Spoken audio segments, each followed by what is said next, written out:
Écoutez-moi bien. Si cette fuite est vraie, les smartphones vont entrer dans une phase du genre «Mais qu'est-ce qui est en train de se passer?» Une fuite affirme que le prochain processeur Snapdragon pourrait fonctionner à 5 GHz comme fréquence minimale. Ne quittez surtout pas la vidéo avant la fin, parce qu'à la fin, je vais vous expliquer pourquoi ce scénario pourrait être logique et pas juste du buzz. Salut à tous et bienvenue sur la chaîne VS en français. Avant de commencer, pensez à lâcher un like et à vous abonner à la chaîne VS en français. Notre objectif, c'est d'atteindre les 100 000 abonnés et votre soutien est ce qui nous permet de continuer à proposer du contenu tech encore plus solide pour la communauté francophone. La fuite, c'est quoi exactement et ça vient d'où? Depuis quelque temps, une information circule beaucoup sur Weibo à propos d'un processeur appelé Snapdragon 8 Elite 6e génération Pro. La source de cette fuite est un compte assez connu dans le monde des leaks qui s'appelle Fixed Focus Digital Camera. Ce n'est pas une source parfaite, mais plusieurs de ces fuites passées se sont révélées exactes. C'est justement pour ça que cette rumeur a pris autant d'ampleur. La bombe, 5 GHz comme minimum. Ce qui choque vraiment dans cette fuite, c'est un détail très précis. On ne parle pas d'un processeur qui atteint 5 GHz pendant une microseconde avant de redescendre. Non. La fuite affirme que 5 GHz serait la fréquence minimale sur les cœurs de performance. Autrement dit, littéralement, un smartphone qui fonctionne en permanence à des fréquences qui étaient autrefois réservées aux ordinateurs puissants. Mais on en était où avant? Soyons clairs, les processeurs mobiles actuels sont déjà extrêmement puissants. Le Snapdragon 8 Elite 5e génération atteint environ 4,6 GHz. Et certaines versions spécifiques, comme celles optimisées pour Galaxy, peuvent se rapprocher des 4,7 GHz. Mais dans le monde des semi-conducteurs, un demi-gigahertz de différence, ce n'est pas rien du tout. Ça change la température, ça change la consommation d'énergie, et surtout ça change la stabilité des performances. Le vrai problème, la chaleur, ce n'est pas un jeu. Toute personne qui joue à des jeux lourds sur smartphone le sait très bien. L'ennemi numéro un, c'est la chaleur. Un smartphone n'a pas de ventilateur, il n'a pas de gros dissipateur thermique. Il y a juste un système de refroidissement interne, une chambre à vapeur, et c'est tout. Quand la température monte, voilà ce qui se passe. Throttling et chute de performance. Chauffe désagréable dans la main, consommation de batterie excessive, bonne performance au début, puis plus rien. C'est pour ça qu'il faut bien comprendre une chose. Toute fréquence extrême doit obligatoirement être accompagnée d'une solution de refroidissement solide. La surprise. Un refroidissement Samsung pour Qualcomm? Selon la fuite, Qualcomm pourrait utiliser une technologie développée par Samsung appelée Heat Pass Block, abrégé HPB. Cette technologie est déjà utilisée dans l'Exynos 2600. Son principe est simple. Elle aide la chaleur à se transférer et à se répartir plus rapidement au lieu de rester piégée à l'intérieur de la puce.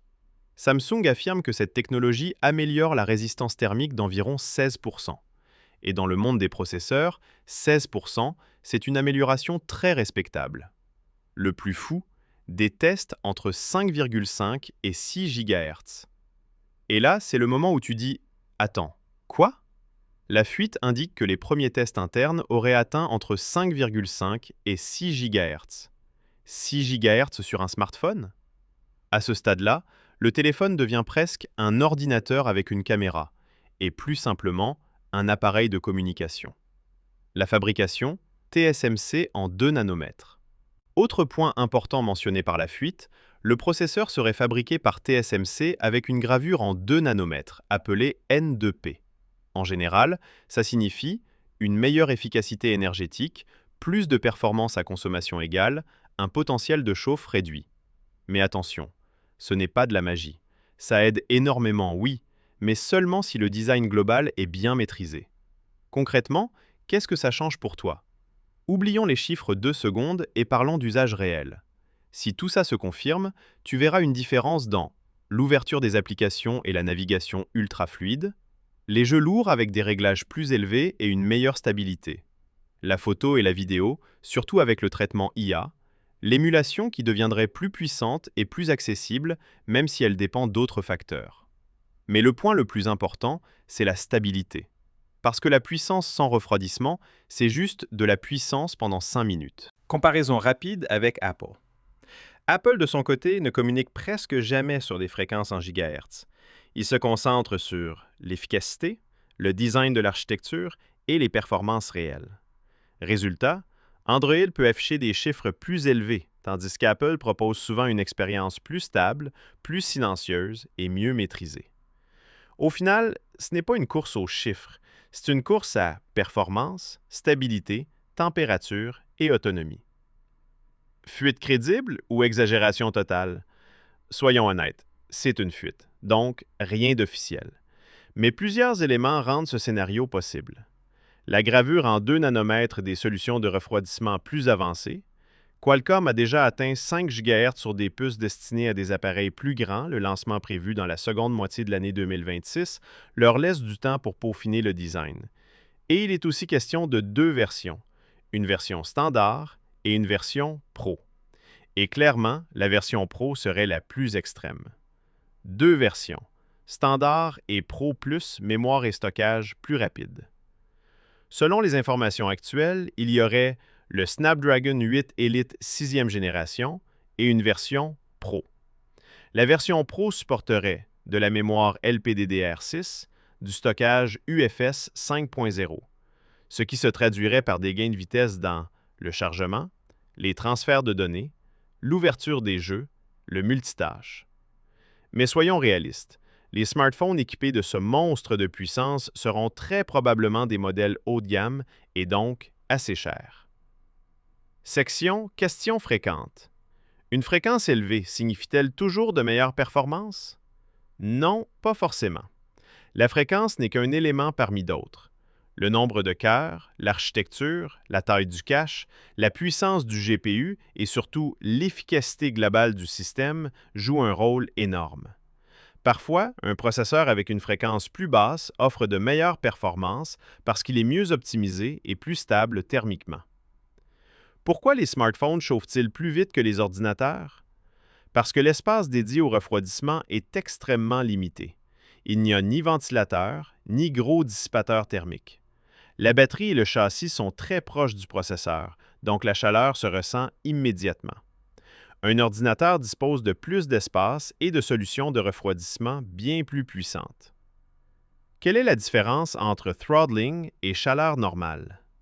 La chaleur normale, c'est quand l'appareil chauffe, mais que les performances restent stables.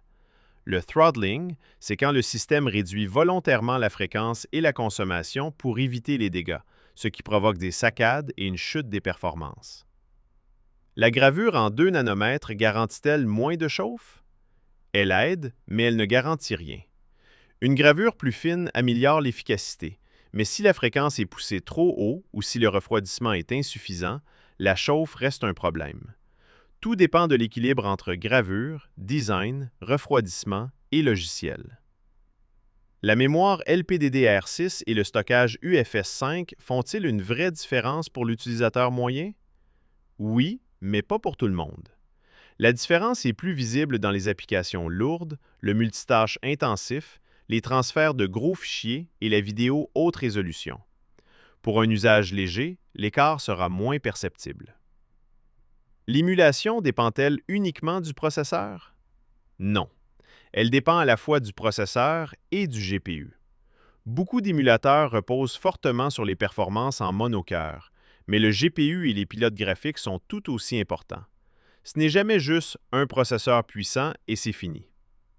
Maintenant, j'aimerais vraiment avoir ton avis.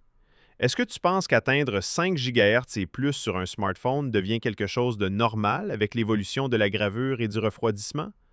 Ou est-ce que tu vois ça comme des chiffres de démonstration qui s'effondrent dès qu'on lance un jeu?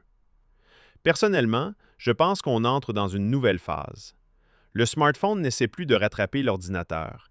Il devient un appareil différent, extrêmement puissant, mais avec un vrai défi, la température et l'autonomie.